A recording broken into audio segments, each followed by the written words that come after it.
الایمان بین الرجاء والخوف، ایمان نام ہے خوف اور امید کے درمیانی کیفیت کا۔ اللہ سے ڈر بھی ہو، خوف بھی ہو اور امید بھی ہو۔ ڈر اس بات کا ہو میں کوئی گناہ کر رہا ہوں، کیا پتا اس گناہ کی وجہ سے اللہ مجھ سے اتنا ناراض ہو جائے کہ مجھ سے پھر کبھی راضی نہیں ہو جائیں گے، میں یہ گناہ کروں گا۔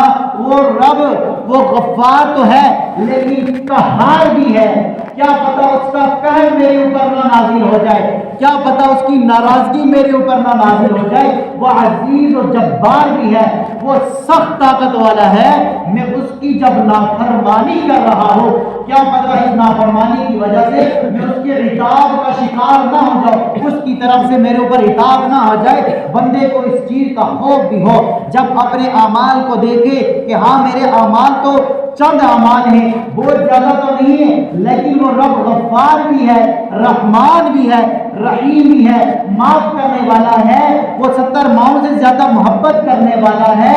جب وہ اتنی محبت شفقت کرنے والا ہے، مجھے امید ہے میرے گناہوں کو معاف کر دے گا۔ حضرت عمر رضی اللہ عنہ کا واقعہ ہے، وہ کہتے ہیں اگر یہ قیامت والے دن کی اعلان ہو جائے کہ سارے کے سارے جنت میں چلے جائیں سوائے ایک شخص کے، تو مجھے یہ خوف ہوگا کہ شاید وہ ایک شخص میں نہ ہوں، شاید وہ ایک شخص میں نہ ہوں۔ خوف کی کیا کیفیت ہے؟ اللہ کی طرف سے اگر اعلان ہو جائے سارے جنت میں چلے جائیں، ایک جنت میں جائے، مجھے یہ خوف لگتا ہے شاید میرا نام وہ نہ ہو۔